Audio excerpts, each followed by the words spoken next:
आखिर परमात्मा और आत्मा के बीच क्या संबंध है?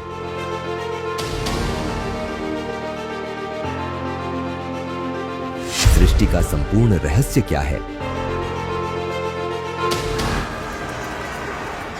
किस विधि से कर्म बंधन का चक्र पूर्ण रूप से समाप्त हो सकता है? माया जाल और पूर्ण मोक्ष का गूढ़ रहस्य क्या है? सदियों से मानव समाज में गूंज रहे ऐसे अनेकों उलझे हुए जटिल सवाल है जिनका स्पष्ट सही उत्तर खोजने में बड़े बड़े विद्वान, ऋषि, महर्षि, सुर नर मुनिजन, सिद्ध, त्रिदेव आदि सभी सदैव असफल रहे। लेकिन अध्यात्म के उलझे हुए इन गूढ़ रहस्य के बीच एक ऐसी रहस्यमय परम शक्ति है जो युगों युगों से मानवता का मार्गदर्शन करती आई है, जो अपने दिव्य ज्ञान के आधार पर जटिल से जटिल अनसुलझे गूढ़ प्रश्नों के उत्तर बड़ी ही सहजता से देते हैं। आज से लगभग 600 वर्ष पूर्व पृथ्वी पर पवित्र काशी नगरी में प्रकट हुए कबीर साहिब जी सिर्फ एक कवि ही नहीं बल्कि अविनाशी परमात्मा है, जो करुणावश जीवों को काल के कष्ट से बचाने के लिए संपूर्ण मानव समाज के कल्याण के लिए इस धरती पर अवतरित हुए। इस पृथ्वी पर निवास करने वाले सभी प्राणी उसी एक पूर्ण ब्रह्म परमात्मा के बच्चे हैं। सभी जीव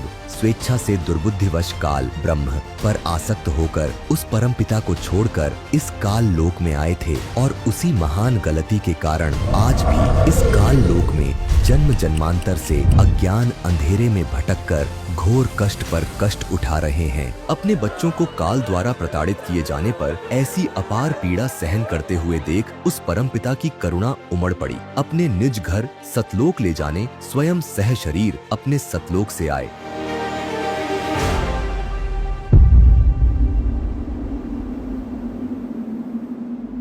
काल द्वारा सर्वत्र फैलाए हुए इस अज्ञान अंधकार को पूर्ण रूप से नष्ट करने काशी नगर के लहर तारा तालाब में एक कमल के पुष्प पर शिशु रूप धारण करके प्रकट हुए और अपने अद्वितीय तत्व ज्ञान से अज्ञान और पाखंडवाद की जड़ें उखाड़ दी। कभी अति निर्धन भक्त सेव सम्मन और नेकी के भाग्य ही बदल कर रख दिए। उनके इकलौते पुत्र सेव की कटी हुई गर्दन को जोड़कर जीवन दान दिया और उन निर्धनों का घर धन धान से संपन्न कर दिया।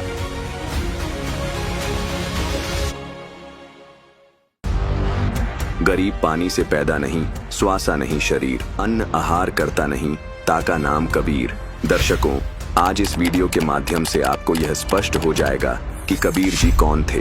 परंतु वीडियो की शुरुआत करने से पहले हम आपको एक डिस्क्लेमर देना चाहेंगे। इस वीडियो में जो भी आपको कबीर जी के विषय में बताया जाएगा वह हमारे पवित्र धर्म ग्रंथों जैसे पवित्र हिंदू धर्म के सदग्रंथ गीता जी, वेद और पुराण और मुस्लिम धर्म के पवित्र ग्रंथ कुरान शरीफ से प्रमाणित होगा। तो आइए, जो फाइल वर्षों से बंद पड़ी थी उसे खोलते हैं और कबीर जी के जीवन और उनकी लीलाओं को अनुभव करते हैं।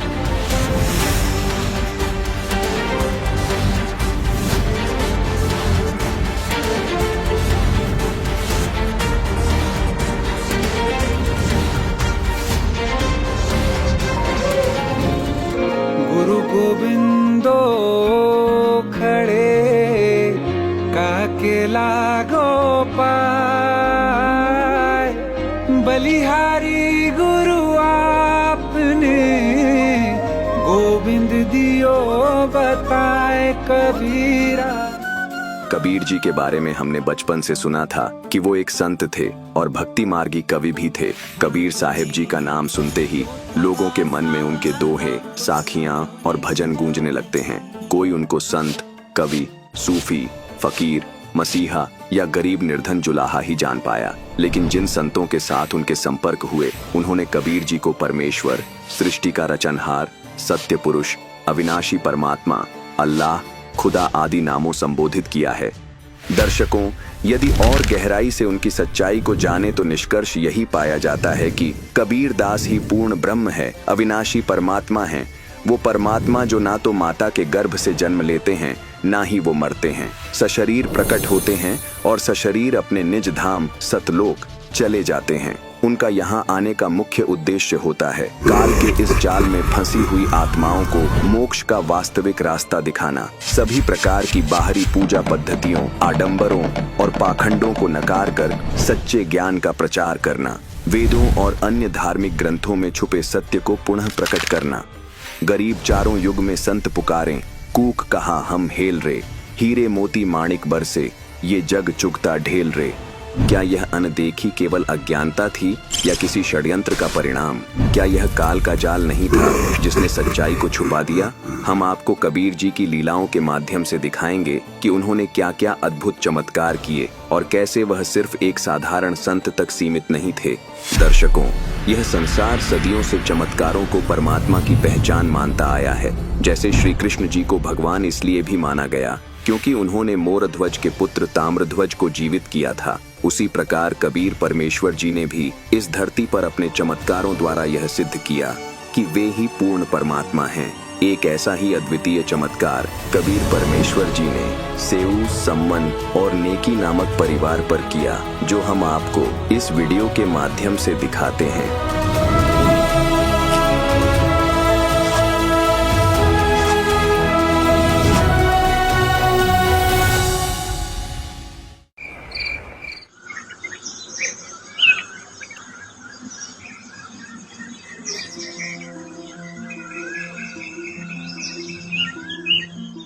भैया, मुझे तो गहरे हरे लाल रंग की चूड़ियाँ चाहिए, बिल्कुल सिंदूर जैसे रंग की। बहन, मुझे ये पीले रंग की चूड़ियाँ पहना दो। देखो तो ये हरी चूड़ियाँ कितनी सुंदर हैं। ऐसा लग रहा है जैसे मेरी कलाई नई नवेली सुहागन की कलाई हो। कल मेरे घर सत्यनारायण की कथा है। मैं अपनी नई हरी साड़ी के साथ यही चूड़ियाँ पहनूंगी। भैया, ये चूड़ियाँ दे दो। जी बहन जी, ये लीजिए। अच्छा, मुझे अब चलना चाहिए। पूजा के लिए और भी सामान लाना है। बहनों, कल मेरे घर सत्यनारायण की कथा में जरूर आना। तुम दोनों भी अपने परिवार के साथ कथा में जरूर आना। अरे नहीं बहन, हमें तो स्वयं साक्षात सत्यनारायण यानी सच्चे परमात्मा मिल गए हैं। अब हमें किसी कथा की जरूरत नहीं। ये तुम क्या कह रही हो? वही कह रही हूँ जो आप सुन रही हैं। हमें स्वयं साक्षात सत्यनारायण प्राप्त हो गए हैं। वो इस समय भी काशी में मौजूद हैं। आंखें खोलो और पहचान लो उस परमपिता को। इन कथाओं के कहने सुनने से कोई लाभ नहीं। ये तुम क्या कह रही हो? मुझे कुछ समझ नहीं आ रहा। सत्यनारायण और काशी में? बहन जी, काशी में स्वयं सत्यनारायण यानी पूर्ण ब्रह्म परमात्मा कबीर साहिब जी आए हुए हैं। हमने उन्हीं से नाम दीक्षा ले रखी है। हम उन्हीं की बात कर रहे हैं।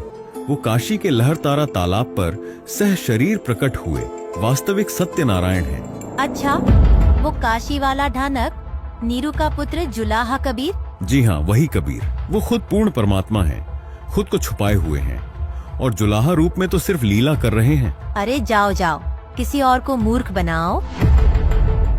तुम्हारा दिमाग खराब हो गया है? कैसी बहकी बहकी बात कर रहे हो? एक साधारण सा जुलाहा तुम्हें भगवान दिखाई दे रहा है? अरे कुछ तो सोच समझ के बोलो। वो ढानक कब से भगवान बन गया? भगवान किसी के बनाने से नहीं बनता। भगवान तो भगवान ही होता है। और जिससे आप साधारण जुलाहा समझ रही हैं, वो ढानक असंख्य ब्रह्मांडों को बुनने वाला पूर्ण ब्रह्म कबीर है। हम सबको तत्व ज्ञान समझाकर पूर्ण मोक्ष प्राप्त कराने के लिए पृथ्वी पर आकर जुलाहे के रूप में लीला कर रहे हैं। कुछ भी कहो बहन, कोई कपड़ा बुनने से भगवान नहीं बन जाता। भगवान तो सर्वशक्तिमान होता है, सब कुछ कर सकता है। और वो जुलाहा भला क्या कर सकता है? वो तो स्वयं भगवान है, सब कुछ कर सकते हैं। बहन, हमारे गुरुजी भगवान कबीर साहिब जी सर्वशक्तिमान हैं। और अपने ज्ञान नेत्र खोल के देखो तो उनकी समर्थता के अनेकों प्रमाण प्रत्यक्ष सामने दिखाई देंगे। ये तो सभी जानते हैं कि दिल्ली के बादशाह सिकंदर लोधी का जलन का रोग कहीं भी किसी से भी ठीक नहीं हो रहा था। वो हमारे गुरुजी ने आशीर्वाद मात्र से ठीक कर दिया था। हमारे गुरुजी इतने समर्थ हैं कि जब सिकंदर लोधी ने उनकी परीक्षा लेने के लिए गर्भवती गौ बीज से 2 भागों में काट दी थी, तब हजारों लोगों के सामने गुरुजी ने वह गौ भी उसके बछड़े सहित जीवित कर दी और गौ ने दूध की बाल्टी भर दी थी। और जब सिकंदर लोधी ने स्वामी रामानंद जी का कत्ल कर दिया था, तब उन्हें भी गुरुजी ने जीवित कर दिया।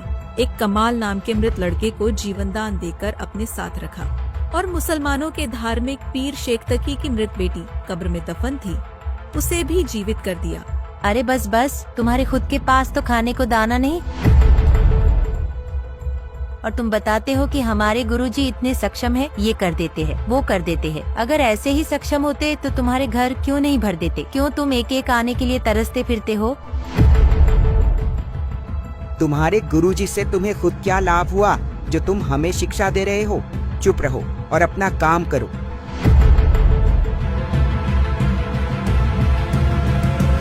तुम्हारे खुद के पास तो खाने को दाना नहीं। तुम्हारे गुरुजी से तुम्हें खुद क्या लाभ हुआ?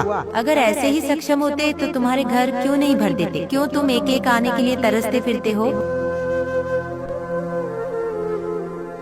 सचमुच हमारे पास तो जेब में एक आना भी नहीं, समय पर खाना भी नहीं मिलता, लेकिन हमारे गुरुजी में कमी बिल्कुल भी नहीं है। गुरुजी तो पूर्ण समर्थ है। गुरुजी तो पूर्ण है, शायद हम ही उनकी रजा के लायक नहीं। हमारे ही पाप कर्म इतने ज्यादा हैं कि हम इतने निर्धन हैं।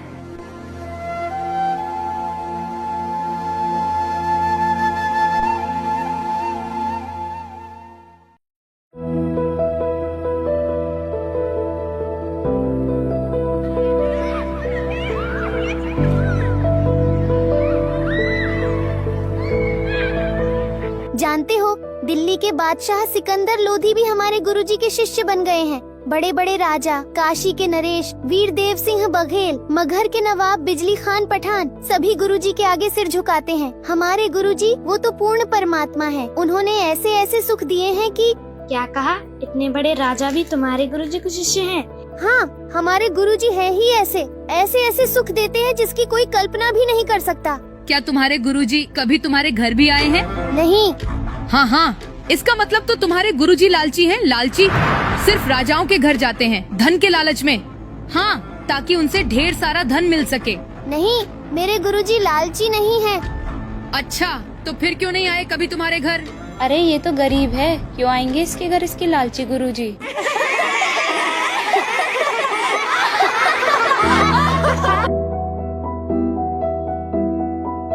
क्या तुम्हारे गुरुजी कभी तुम्हारे घर भी आए हैं? तुम्हारे गुरुजी लालची हैं। लालची सिर्फ राजाओं के घर जाते हैं, धन के लालच में। अरे ये तो गरीब है, क्यों आएंगे इसके घर इसके लालची गुरुजी?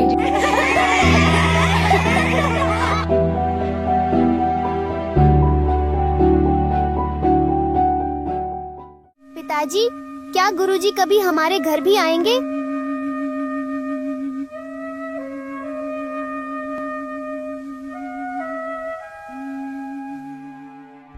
बेटा, गुरुजी तो हमारे घर में ही है। जब हम भगवान से जुड़ जाते हैं तब से ही वो हमेशा हमारे साथ होते हैं। वो हर क्षण हमारे साथ हमारे घर में ही रहते हैं। हाँ माताजी, मैं जानता हूँ, लेकिन गुरुजी साथ तो है, लेकिन किसी को दिखाई तो नहीं देते। मैं गली के बच्चों को दिखाना चाहता हूँ। गली के बच्चे कहते हैं कि तुम्हारे गुरुजी लालची है, सिर्फ राजाओं के घर जाते हैं और तुम्हारे घर कभी नहीं आते क्योंकि तुम गरीब हो। अगर गुरुजी एक बार हमारे घर आ जाएं, तो वो बच्चे जो कहते हैं ना कि तुम्हारे गुरुजी लालची हैं, उनका मुंह बंद हो जाएगा। फिर मैं उन्हें दिखा दूंगा कि देखो, हमारे गुरुजी लालची नहीं हैं।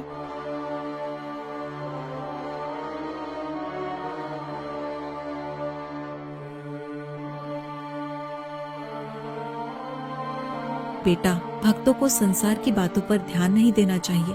हमें अपने गुरुजी के ज्ञान को आधार बनाकर चलना चाहिए। और गली के बच्चे, वो तो बालक है, नादान है, वो कुछ नहीं जानते गुरुजी के बारे में। हमारे गुरुजी लालची नहीं है। राजा हो या रंक, उनकी दृष्टि में सब एक समान है। माँ, वो सब तो ठीक है, लेकिन सिर्फ एक बार गुरुजी आ जाए ना, बस फिर तो।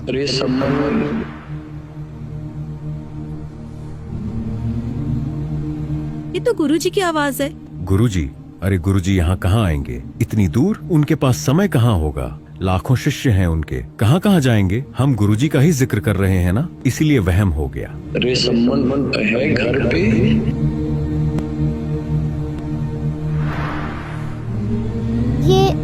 ये सच में गुरुजी की आवाज है। गुरुजी ही है।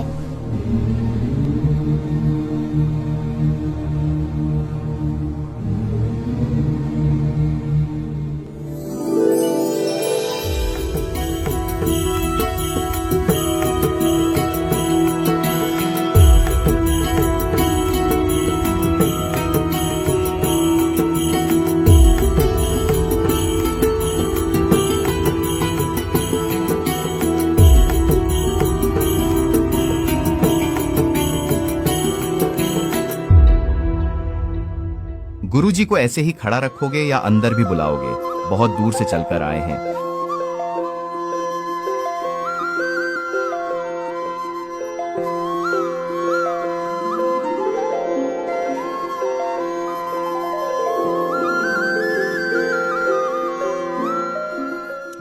साहब, भोजन की बताइए, अभी खाएंगे या थोड़ी देर में? भाई भूख तो लगी है, पैदल चलकर आए हैं, व्यवस्था कर लो, भोजन करेंगे। जी गुरुजी, भोजन बनाओ जल्दी, गुरुजी और संतों के लिए। आज घर में 100 ग्राम आटा भी नहीं है। ला, अपना ये चीर दे दे, इसे ही गिरवी रखकर कुछ आटा उधार ले आता हूँ। मैं गई थी, जहाँ से भी आटा मिलने की उम्मीद थी, मैं मांग आई हूँ। मैंने सबसे बहुत प्रार्थना की, गिड़गिड़ाई, विवशता भी कि हमारे घर आज गुरुजी आए हैं, सिर्फ इतना आटा दे दो कि उन्हें भोजन करा सके, हम तो भूखे रह लेंगे, लेकिन संत हमारे घर से भूखे न जाए। मैंने बहुत प्रार्थना की। मेरे पास ये एक ही चीर है, इसे गिरवी रख लो और थोड़ा आटा उधार दे दो। लेकिन ये चीर भी फटा हुआ है, किसी ने आटा नहीं दिया, सबने मुंह फेर लिया। हे भगवान, पहली बार गुरुजी आए हैं, मैं कितना नीच हूँ, कितना कर्महीन हूँ। मैंने पिछले जन्म में भी कोई दान नहीं किया, इसलिए इस जन्म में मेरी ऐसी दुर्दशा है। मैं कितना अभागा हूँ। आज पहली बार गुरुजी घर आए और मैं नीच अपने गुरुजी को भोजन तक नहीं करा सकता।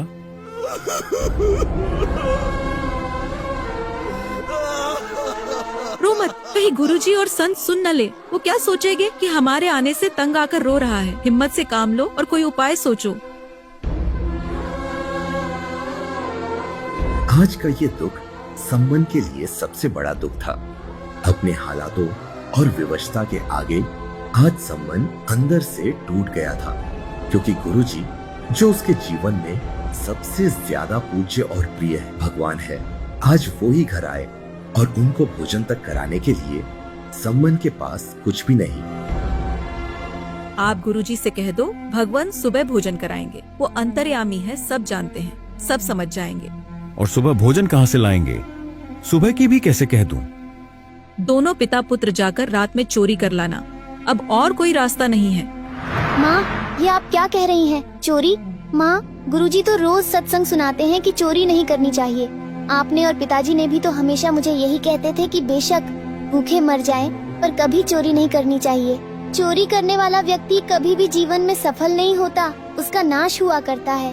वो तो महाअपराधी व्यक्ति होता है जो चोरी करता है, और आज मैं आपके मुंह से सुन रहा हूँ कि चोरी कर ले। माँ, इससे तो हम भूखे मर जाएं, वो ज्यादा अच्छा है। हम गुरुजी को भोजन कराने में असमर्थ हैं, तो गुरुजी के आगे हाथ जोड़ लेंगे। बेटा, बात सुन। पुत्र, तेरी बात बिल्कुल सही है। चोरी करने वाले का नाश तो होता ही होता है, विनाश होता है।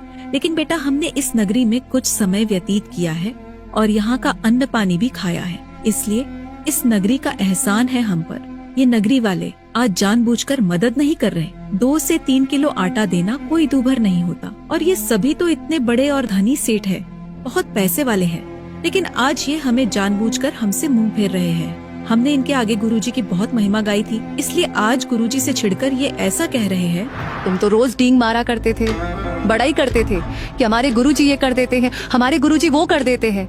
फिर आज तुम्हारे गुरुजी से घर भरवा लो, तुम मांगते क्यों फिरते हो? हाँ हाँ, तुम्हारे घर भर देगा तुम्हारा भगवान। इस कारण से भी वह हमें कुछ भी सहयोग देने को तैयार नहीं है। बेटा, यदि परमात्मा यहाँ से निराहार चले गए तो इस नगरी में आग लग जाएगी। अब तू सोच ले, नगरी बचानी है या नहीं। ठीक है माँ, आप जैसा कहोगी हम वही करेंगे। बेटा, सिर्फ 3 सेर आटा लाना, हम नहीं खाएंगे, सिर्फ गुरुजी और मेहमानों को खिला देंगे तो यह नगरी भी बसी रह जाएगी। इस नगरी के लोगों में तो अभिमान छा गया है धन का। ये इनके अंदर का अभिमान ही है जो इनका नाश कर देगा।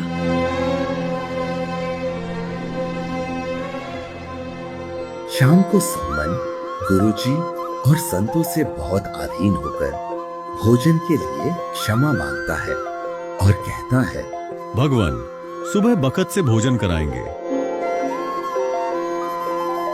ठीक है बेटा, जल पीला दे 1-1 गिलास।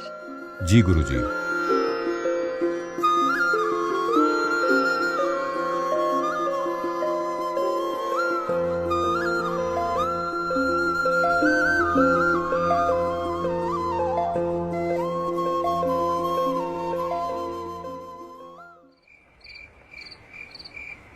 रात्रि 12:30 बजे दोनों पिता पुत्र चोरी करने चले गए। जहां चोरी करने गए वो लाला जी का कच्ची ईंटों का मकान था। उसमें अंदर जाने के लिए दोनों ने सुराख कर लिया, ऐसा सुराख जिसमें अंदर घिसट कर प्रवेश किया जा सकता था। बेटा तू बाहर रहना, मैं अंदर जाता हूँ और यदि लाला जी जाग गया तो मैं इस कपड़े में आटा बांधकर कपड़े को बाहर फेंक दूंगा, तू लेकर भाग जाना। नहीं पिताजी, अंदर मैं जाऊंगा। यदि लाला जी जाग गया और यदि मुझे पकड़ भी लेगा तो राजा के पास पेश करने पर भी शायद राजा मुझे बच्चा समझकर माफ कर देगा, वरना पिताजी यह राजा चोरों को माफ नहीं करता, सीधा फांसी देता है। और पिताजी आप तो बड़े हो, आपको राजा क्षमा नहीं करेगा। मैं बच्चा हूँ, इसलिए शायद मुझे क्षमा कर दे। बेटा अगर तेरे को फांसी दे दी तो मैं जीकर क्या करूँगा, मेरा कहाँ ठिकाना होगा। नहीं पिताजी, मेरी यह प्रार्थना मानो, और मैं फिर भी बालक हूँ, इसलिए शायद मुझे माफी हो जाएगी। ये कहकर सेऊ सुराग से अंदर घुस गया।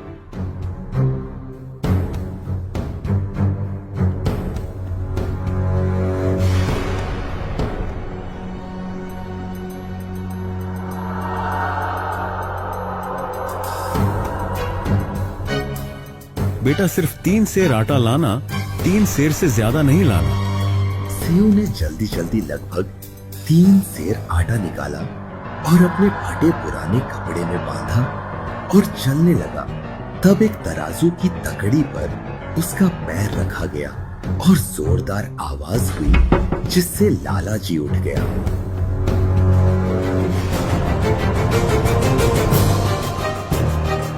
चोर चोर चोर।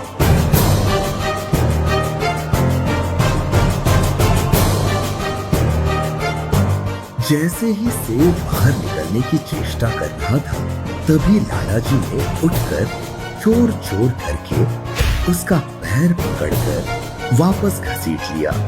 सेऊ ने तब तक आटा बाहर फेंक दिया था और कहा, पिताजी जल्दी से आप ये आटा ले जाओ, मुझे बनिए ने पकड़ लिया है। सम्मन आटा लेकर घर भाग आया और उधर लाला जी ने अपने मकान के ही अंदर सेऊ को रस्सी से खंभे से बांध दिया।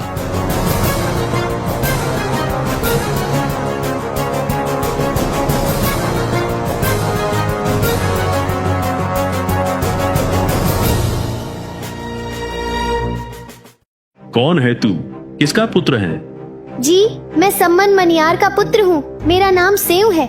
अच्छा तो तुम हो, आज भांडा फूटा है तुम्हारा। दिन में तो तुम भगत बने फिरते हो, बड़ी बड़ी ज्ञान की बातें करते हो और रात में चोरी करते हो। कल सबको बताऊंगा और सबके सामने तुम्हारी असलियत बताऊंगा कि तुम कैसे भगत हो। लाला जी आप इतना गुस्सा क्यों हो रहे हैं?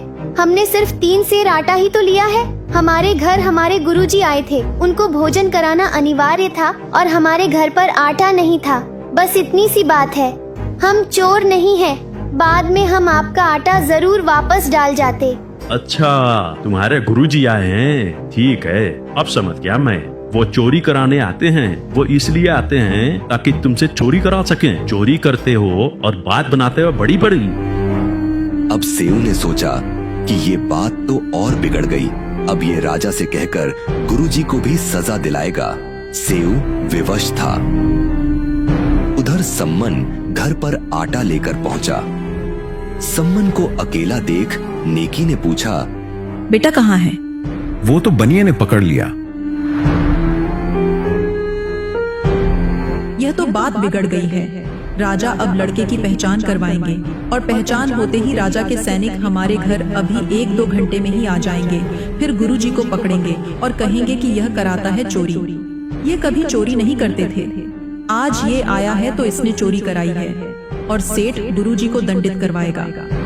नेकी ने अपने दिल पर पत्थर रखकर सम्मन से कहा, समय बहुत कम है, आप जाओ, किसी भी तरह बेटे को बहला फुसला कर उसका सिर काट लाओ।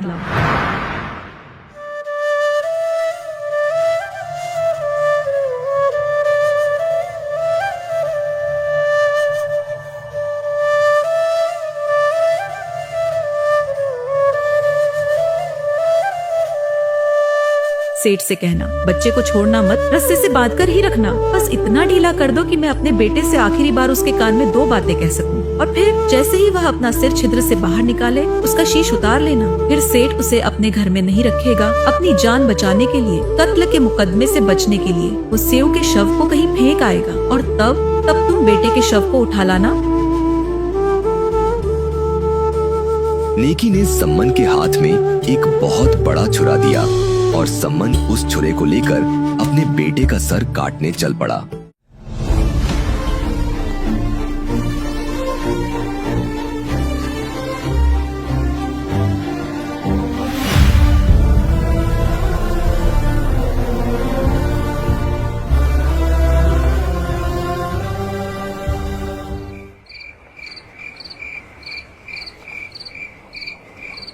बेटा सेऊ,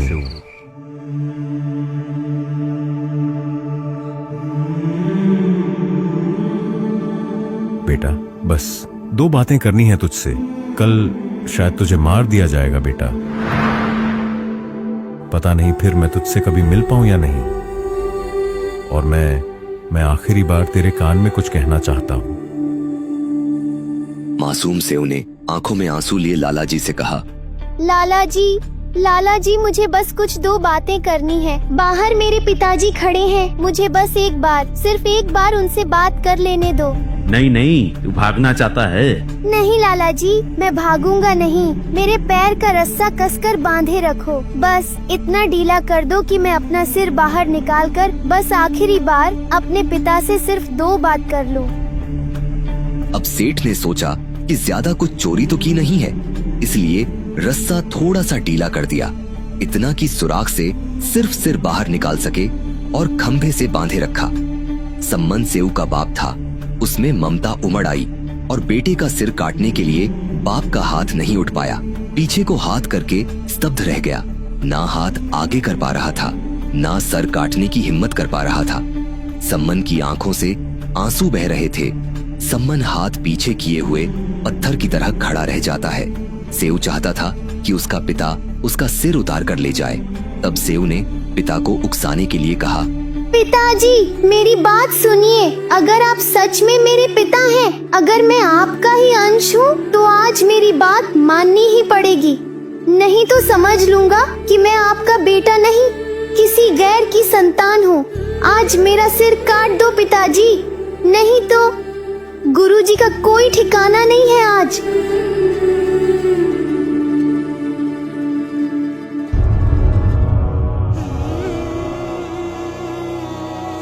सचमुच हमारे पास तो जेब में एक आना भी नहीं, समय पर खाना भी नहीं मिलता, लेकिन हमारे गुरुजी में कमी बिल्कुल भी नहीं है। गुरुजी तो पूर्ण समर्थ है।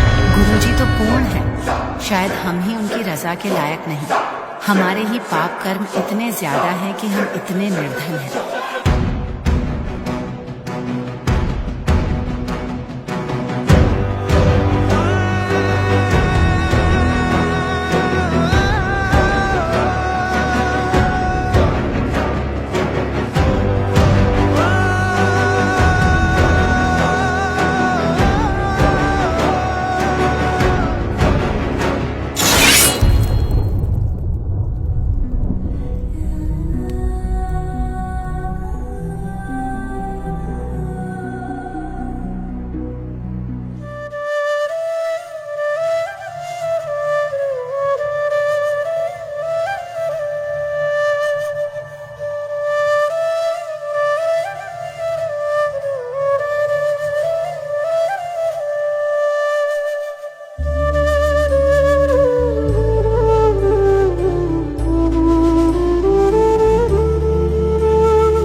ये तो नाश हो गया, सारी बात बिगड़ गई, सब उल्टा पड़ गया। अब तो कत्ल का मुकदमा मुझ पर आएगा।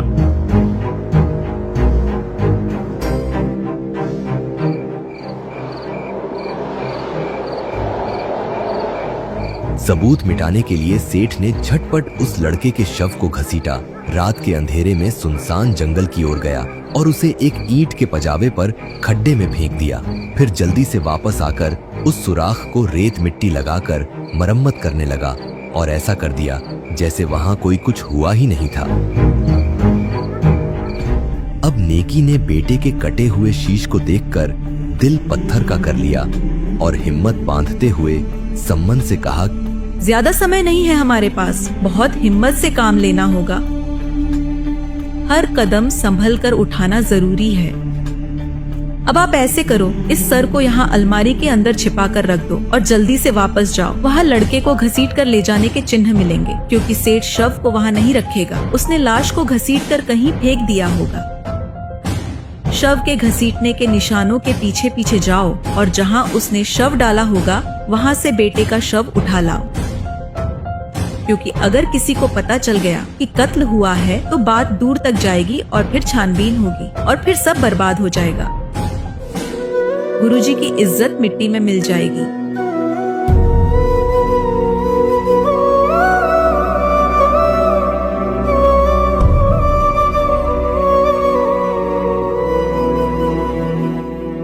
अब सम्मन जब वापस गया तो जमीन पर खून की घसीट की लकीरें थीं। उन घसीट के निशानों के पीछे पीछे गया और खड्डे में से बच्चे के शव को उठा लाया।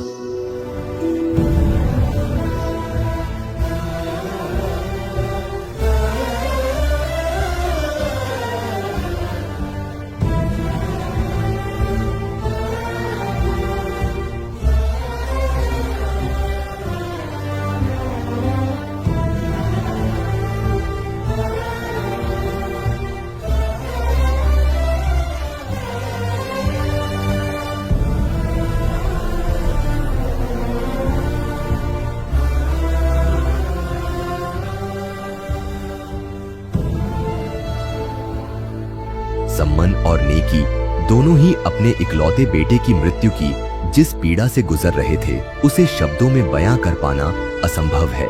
इस समय न तो वो रो सकते थे और न ही अपने अंदर दबाई हुई इस असहनीय पीड़ा को प्रकट कर सकते थे, क्योंकि इस पीड़ा से ज्यादा महत्वपूर्ण था कि कहीं बेटे की ये कुर्बानी बेकार न चली जाए। उनके रोने की भनक भी यदि गुरुजी को लग गई तो बेटे की मृत्यु के बारे में पता चलने पर गुरुजी बहुत दुखी होंगे और भोजन नहीं करेंगे। यदि हमारे द्वार से भगवान भूखे ही चले गए तो बेटे की कुर्बानी व्यर्थ जाएगी। भगवान को भोजन कराने के लिए ही तो बेटे ने अपनी जान तक की कुर्बानी दे दी। इसलिए इस बात का ध्यान रखना बहुत जरूरी था। हमारी किसी भी गतिविधि से गुरुजी को इस घटना का एहसास न हो जाए। उन्होंने अंदर ही अंदर अपने कलेजे के टुकड़े को खोने की असहनीय पीड़ा को सहन करके अपने अंदर उमड़ रहे पहाड़ जैसे दुख के तूफान को दबा रखा था। दोनों ही गहरे सन्नाटे में स्तब्ध और बिल्कुल चुप थे। दोनों ने ही अपनी पीड़ा की दर्द भरी चीख को चुपचाप अंदर ही अंदर घोंट लिया और दोनों ने आपस में सिर्फ एक ही बात की सलाह की। सम्मन ने गहरी दुखी ठोस आवाज में हिम्मत करते हुए नेकी से कहा, कल जब गुरुजी चले जाएंगे उसके बाद हम बच्चे का अंतिम संस्कार करेंगे।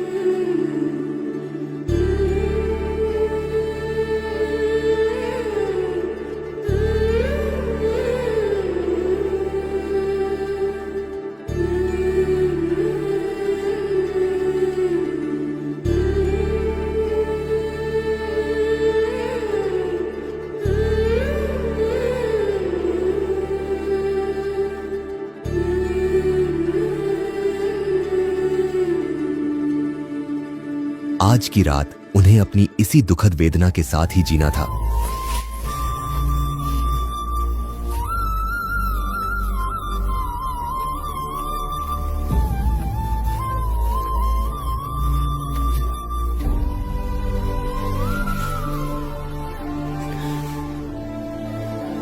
खामोश पत्थर बने इस असहनीय दर्द के घूंट को चुपचाप पीते हुए अपने कष्ट को दिल में ही दफन कर अपने हृदय को कठोर कर उन्होंने खुद को ये बात समझा ली थी कि इस समय उन्हें बहुत सहनशीलता से काम लेना होगा। वो टूट नहीं सकते, अब भी बिखर नहीं सकते, उन्हें किसी भी हालत में कमजोर नहीं पड़ना है। अपने आंसुओं को रोककर अपने दुख के घूंट को चुपचाप पीना होगा ताकि किसी को पता न चल जाए। अपनी पीड़ा को अंदर ही अंदर दबाकर दोनों ही अपने आप को संभालने की कोशिश कर रहे थे।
भोजन तैयार है, गुरुजी को बुला लीजिए, जल्दी भोजन करा देंगे, फिर गुरुजी बखत से प्रस्थान कर जाएंगे।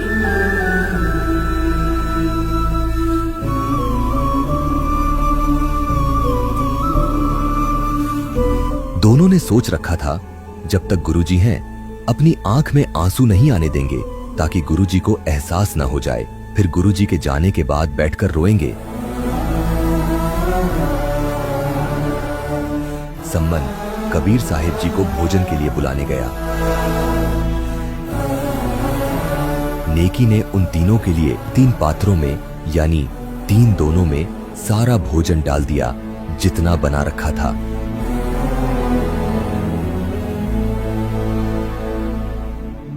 परमात्मा गुरुजी ने कहा, भाई ऐसे करो, इसको 6 दोनों में डालो, 3 तुम हो और 3 हम हैं। महाराज जी, हम तो फिर खा लेंगे, आप खाओ।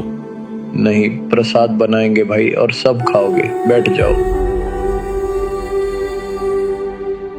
गुरुजी के ज्यादा जोर देने पर अब वह दोनों बैठकर उन्होंने उस भोजन को 5 पात्रों में कर दिया।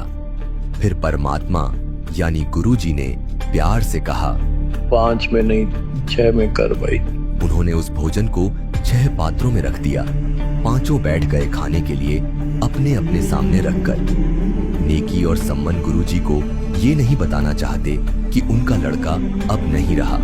दोनों मन ही मन यह सोच रहे थे कि हम गुरुजी से इस बारे में जिक्र भी नहीं करना चाहते हैं, और यदि गुरुजी पूछेंगे तो कह देंगे कि कहीं खेलने चला गया होगा। गुरुजी तो अंतर्यामी थे, उन्होंने कुछ नहीं पूछा और कहा, आओ सेव जी मिलो, ये प्रसाद प्रेम, शीश कटते चोरों के, प्रसादा को नितक सेम।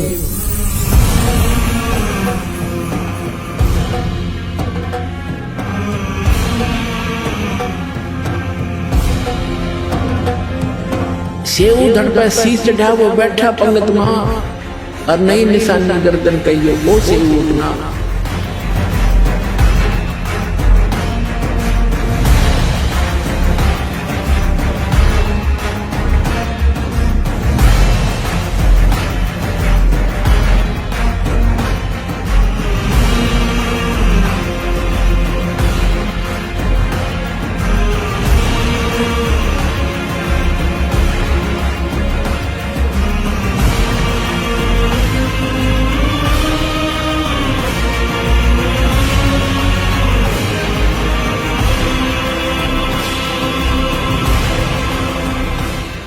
सत साहिब बच्चों, ये सत्कर मान लेना, ये समर्थ की शरण ग्रहण करना कोई बड़का खेल नहीं है।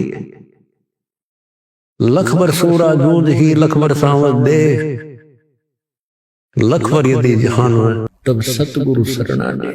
आपने सेव संबंध जैसी कुर्बानियां कर रखी है, आपने बहुत जबरदस्त एक युग में नहीं कर रखी, इतने युगों लगे तुमने ऐसे किसी जन्म में कुछ किया, किसी में कुछ किया, किसी में ना किया, किसी में किया। लेकिन जब यहां ले आए परमात्मा आपको इस मनुष्य जन्म देते देते और कलियुग के इस प्राइम टाइम में लाकर छोड़ दिया। इससे दास को पता है आप कितनी लकी हो, कितने हीरे हो स्वर्ण पिता के। इस रजा को बना कर रखियो